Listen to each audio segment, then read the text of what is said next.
ओम अहोई माता की जय हो। कार्तिक मास की कृष्ण पक्ष की अष्टमी को अहोई माता का व्रत किया जाता है।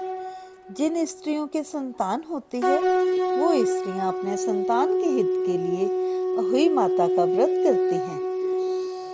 जिन स्त्रियों ने यह व्रत किया होता है उनके लिए मैं अहोई आठे अष्टमी व्रत कथा सुनाती हूँ। प्राचीन काल में किसी नगर में एक साहूकार रहता था। उसके 7 लड़के थे।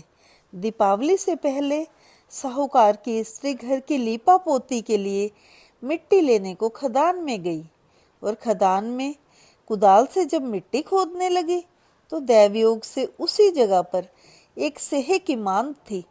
सहसा उस स्त्री के हाथ से कुदाली सेहे के बच्चे को लग गई, जिससे सेहे का बच्चा उसी समय मर गया। यह हत्या हुई देखकर उस स्त्री को बहुत ही दुख हुआ, मगर अब हो क्या सकता था। वह स्त्री पश्चाताप करती हुई रोती हुई अपने घर आ गई। कुछ दिन के बाद उस स्त्री का एक लड़का मर गया, फिर दूसरा, फिर तीसरा।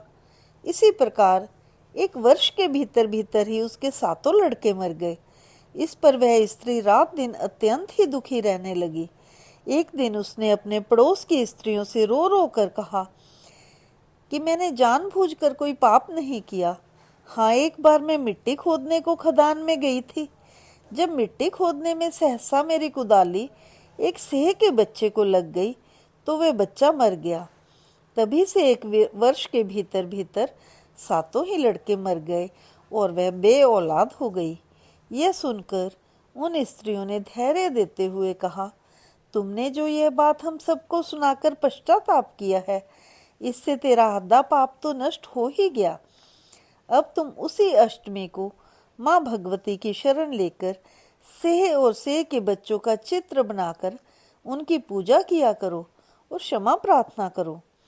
ईश्वर की कृपा से तुम्हारे समस्त पाप धुल जाएंगे और तुम्हें पहले की तरह से ही पुत्रों की प्राप्ति हो जाएगी।